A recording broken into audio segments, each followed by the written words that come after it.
Greetings, everybody. This is Leon with Pride in Providence, and today I've got some special guests.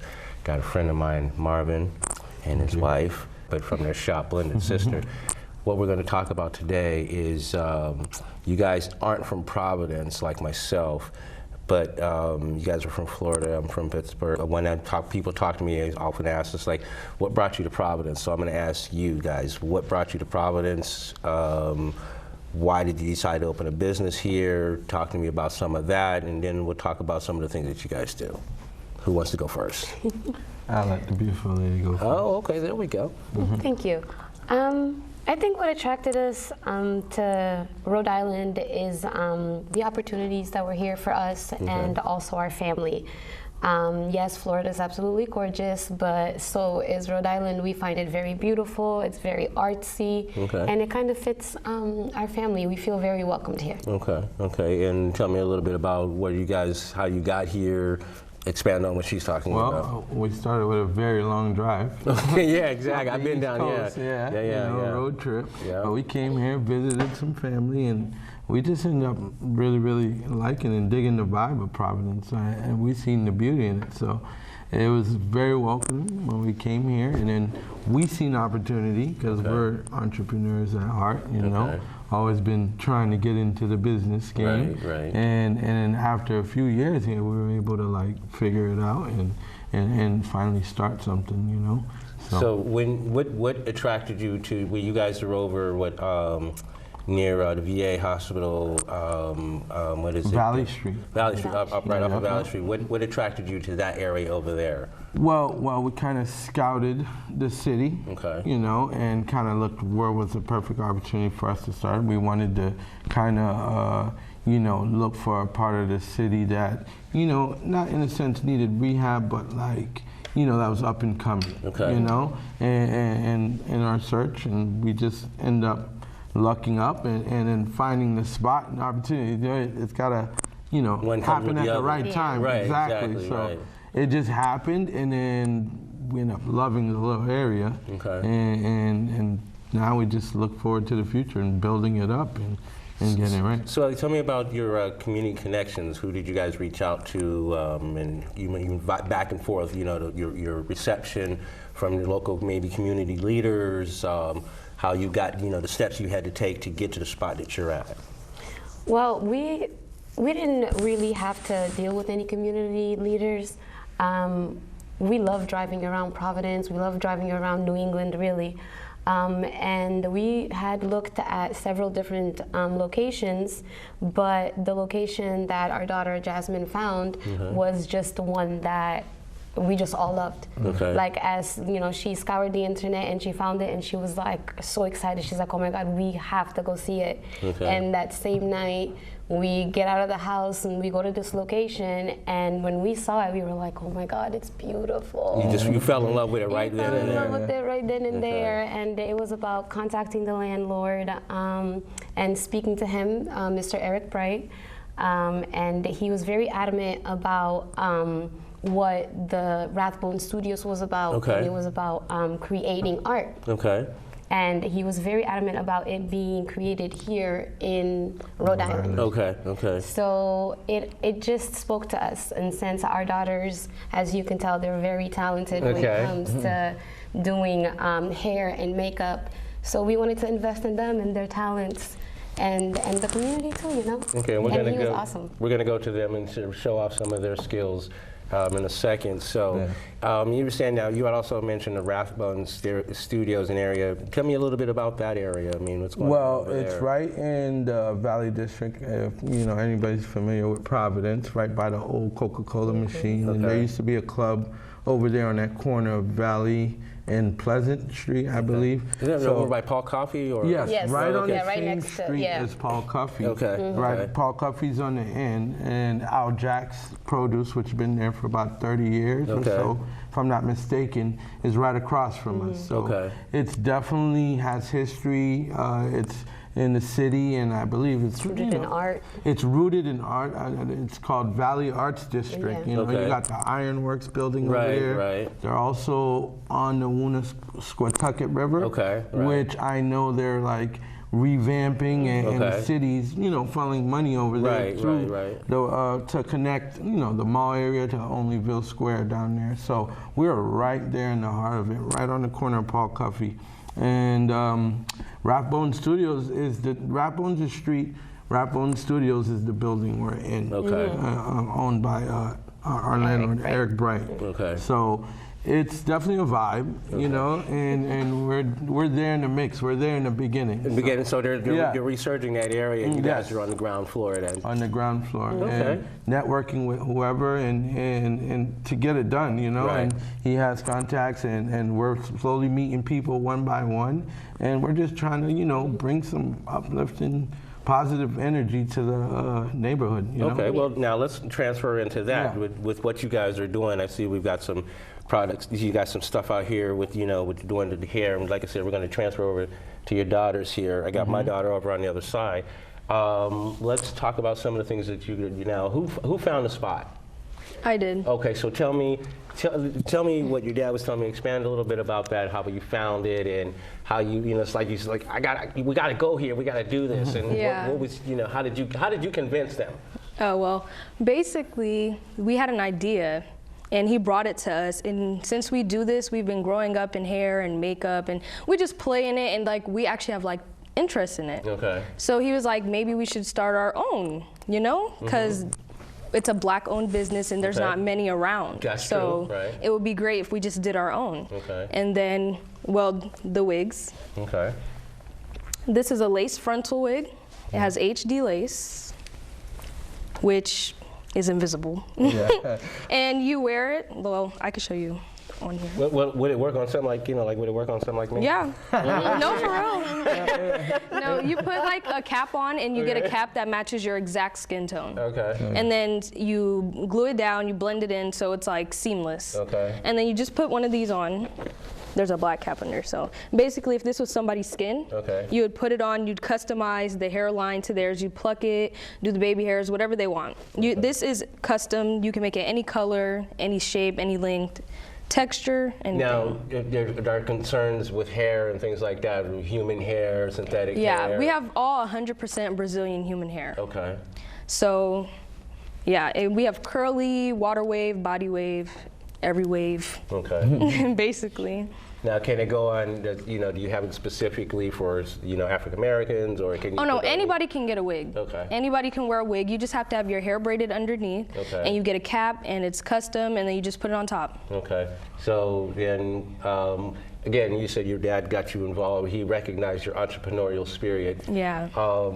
Where did you get that inspiration from? Was it from your family, or was it just something you knew, or just like you said, all you girls, maybe he recognized from when you guys were little, what's like, oh well, man, they're pretty good with those little dolls and everything like that. I got a little gold mine here. Well, it's like in our blood. Our family, like all of our families, they're a whole bunch of entrepreneurs. Everybody basically has like a business of their own, whether it's online, whether it's actual building, anything. Like. So watch out, Russell Simmons. But yeah, and then I was looking online, because I always go online, and you know the internet has everything. And I be on the internet a lot. So I was looking at places, and then I was just thinking, what if, you know? What if we could do that? And then I was looking at places, and I seen this one, and I was like, I gotta go downstairs. So then I went downstairs and I showed them, and even they were like, yeah, we gotta go look at it, because it was just perfect. And we originally were looking at the place right next to the one that we picked. And then that one is just not ready, just not, full of stuff. And then we looked at the one next to it, and we was like, wait, this one's better. And I can remember coming by, you know, our connection is, you know, you've been a customer of mine. After divulging that, you've been a customer of mine for 4 or 5 years now, and you were telling me about this, and I can remember walking by there when you guys, it was just a plain floor, and then you know seeing you guys coming by, and I was like, you've seen the transition. Yes, from start exactly, to finish, which is amazing. Exactly, and it's sort of like you've seen me, you know, when I started out with the little red truck and the little trailer and the things like that. So it's like, you know, my focus on this is, you know, trying to give back to those who have given to me and,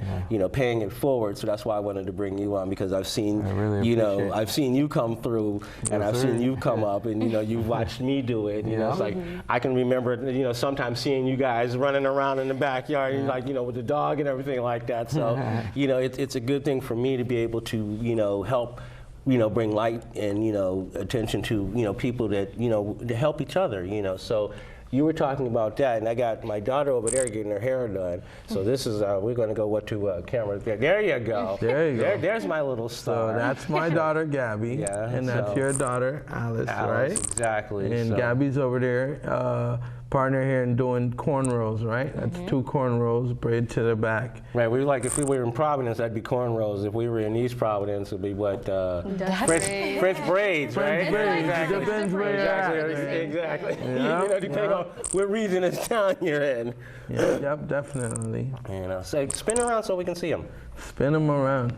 But she got one side done already. Nice. Yep. And she's braiding her down. Now, do you guys do that at the shop? Now, we will be offering services like that soon at the shop, but it is in early stages where we are looking for the people to braid and different things like that. So we're going to set that up here in the near future. But yeah. Now, and also being community driven, you know, like you were mentioning the wigs and things like that, with people that have alopecia and other kind of things like that. Definitely. You mentioned you wanted to. If you're going through chemotherapy and you're losing your hair, alopecia, whatever the case may be, even if you just want to protect your hair for like a period of time and have it grow underneath. Yeah, it's perfect for that. It's perfect for that. And a lot of women and some men wear wigs, you know. Well, now let me. Okay, so I'll do it this way. You were the idea person. Who's the business person? Who's the who's you know? You have to separate things. So who's the idea person? Who's the money person? And who's the one that makes everything work? Or should I just ask this lady right here the question? You can ask her the question. Well, he is the. I guess you're the money, and then the idea as well, because we were like, he came up with the idea based on the girls, but I guess the girls are the inspiration. Right. Yeah. I take from around me, and they inspired me, and we come up with a game plan. And from seeing their talents and what skills and what they're passionate about. You know, we're able to construct a plan to put this together. Now, when it comes to the look, like when you walk into Blended Sisters and you're like, oh my God, that's all her. The design, the put together, and I'm talking about blood, sweats, and tears. Right. Alice, you remember going in there, right?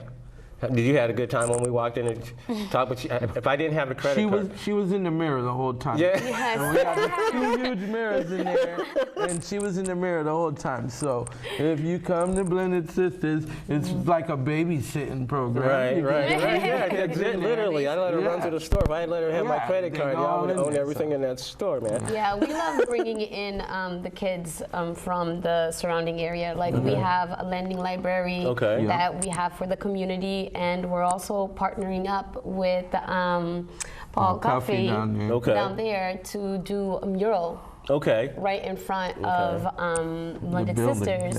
We want to, you know, we want to basically clean up the neighborhood and make it, you know, more appealing and a place where you want to hang out. Well, at the beehive, you made the little beehive. Exactly. So cutting the grass, picking up the trash. I found the beehive. Making a home for the beehive. Yes, you totally found the beehives. That's why we came up with the whole concept of making it. Well, definitely, so that wouldn't happen again. Yes, definitely. Hey, you know, it's part of the process. People can walk up and see and know their bees live over there. Exactly. That's cool. That's cool. Yeah. So, that's pretty cool. I mean, seriously, you know, I'm you know, glad you guys came out. You have anything else you want to talk about before we go? I can show like a demonstration. Yeah, sure. Let's give a little demonstration on how the wig process is So made to make here. a standard wig, it takes about one lace front. You're going to start with the frontal? Yes, I'm going to put these right here for you. It takes about one lace front. Here, Sue, show the camera. Okay. which is this. So it's a HD lace front. And you just attach that to the front. Here, let me see. Hey. And usually we'd have pins, but we didn't bring any, but you... Yeah, there you go. Here, I'll help you put it underneath. Scoot this down a little. And this is custom to a separate head. Everybody's head is different. Okay. So if, say you have a larger head and you need a different size cap, we get you a different size cap, or you even can use a different size wig head to make it, because this is a 24, which is normally what everybody's head size is. Okay. And then you pin this on, and you leave a little space right here, and you would pin these down to where the ears would be. Okay. And then you sew the back of it, and it sews on straight across. And so that would be like the front half. Now, when you're sewing, are you saying you're sewing into the scalp, or are you sewing into... There's this piece right here. Okay. And you basically take your needle and thread and you loop through. Okay, okay. So all the way through. So there's a mesh that sits on top of your head. Okay, okay. And then you take the longest piece. And you start on the bottom. You would unravel it. This is a Blended Sisters one. There's our logo. And you would unravel it and you'd pin it right under where you sewed the lace front on. So it could be intact and it just stays together. And you would sew... No, left to right, yeah. You sew left to right, or you can do right to left based off of whatever whichever, you want. Yeah. Whoever's doing it at the time. Yeah, and then you just keep pinning and you flip and sew. Then when this is done, you get a second bundle. Usually it's like 2.5 bundles in a frontal, but sometimes if it's like you're going for an extra thick look or an extra dense wig, you can use 3, but it would make it like, you know, up there. Yeah, as far as. Now, so, and usually how long does the process take? It's a very tedious process, so it could take a few days, but a few days if you're going like 3 hours one day and then you want to break and then you go 3 hours the next day and then 3 hours the next day. But if you were to do it in one day, a 9-hour period is about correct. Yeah. Go ahead. Well, I was going to say, it is strenuous and tedious work, you know, where you have to work for a few hours and then take a little break when they're sewing into the wig cap. So, you know, it does take about 9 to 10 hours of labor to do one wig. And you can see one of the finished products right here that they've completed. That's about 9 hours of labor right there. And comes out beautiful, but it's all worth it in the end. Definitely. So is this something like when you want to get it done, it's like, you know, I mean, if you've got the day to set aside to do it, they dedicate a certain amount of hours every day working on getting wigs made, you know, and we're trying to stay ahead of having them done so we can have, you know, supply chain ready. But yeah, they definitely work. It's a passion to do. You know, you gotta have, you know, love to do it because, like I said, it's tedious. Not everybody can do it, but the finished product is beautiful, and the way it makes people feel at the end. Well, that's what I was going to ask you guys. You know, that immediate gratification. What do you get from it being now? Are you a hairstylist? Are you? I do style the wigs on people. I can, and then I could do other hairstyles. But for the wigs, it's like, say a person is losing their hair or they're not as confident because they have like bald spots or whatever the case may be. You can even have a lot of hair and still want to wear a wig because you don't want to cut your hair. Like, you can switch it up and get whatever you want basically without having to go through the damaging of your hair or going through this. And say you're in show business and you need your hair covered because people don't know how to deal with your type of hair. You can simply get a wig, you can get your hair braided down, a cap on, and then any type of style you want, anything you dream of, and you're like, oh, I can't wear my hair like that because I don't have it, and then you're like, I can though. I can get a wig. 30 inches. Right, you can have any length, so you can get a wig. And then you just put it on, and then the smile on people's face when they get their hair done, or you help them out, and then they're just feeling great about themselves, makes you feel good about yourself because it's just amazing. I don't know. I can't really explain it. But it's I mean, for myself being a landscaper, and it's like when I've done your dad's place, you know, it's like after, you know, it's always one of those kind of things. Similar. You know, it's just like, you know, it always looks better when you're done than it did in the first place. I'm dying for the beginning of the season for you to stop buying cut. So, you know, I'm like, oh my God, and then when it's done, it's a work of art. So my last question in a sense is certifications. Do you require certifications? Do you need certifications? Do you recommend going to school? Or is this a natural thing for you guys? Or for braiding, you don't need no qualifications because braiding is a cultural thing, and they passed a they just where you can braid without nothing. But for dyeing and like if you're like real hair, like their human hair that's attached to their scalp, you have to have I think a cosmetology certificate to dye, cut, or like blow out their real hair. You must go to school. But for wigs, it's a different story because you're not touching their actual hair. They can come with their hair blow dried, and you just do everything from there. But to do their actual hair, you need qualifications. Now, you guys being the age that you are, do you guys see yourselves going to that next level and getting that certification, or you guys? I mean, I would. I actually would. Okay. Yeah. Okay. All right. We've got a few minutes left here.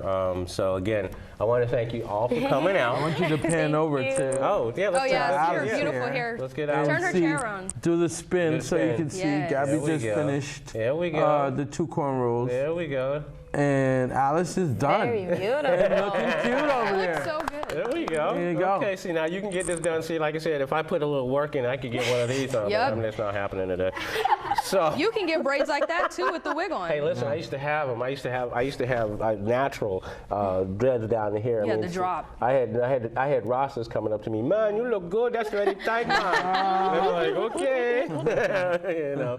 So again, I want to thank you guys for coming out. We had a really good time, learning about you guys. And learning about the process, maybe we'd get you guys to come back, sometime again, talk about some updates and things like that. No problem, no problem. We'd love to stop by anytime, man. We really appreciate the hospitality. I appreciate it, Thank you for coming by. Thank you for coming by. Thank you. Ladies, all righty. All right.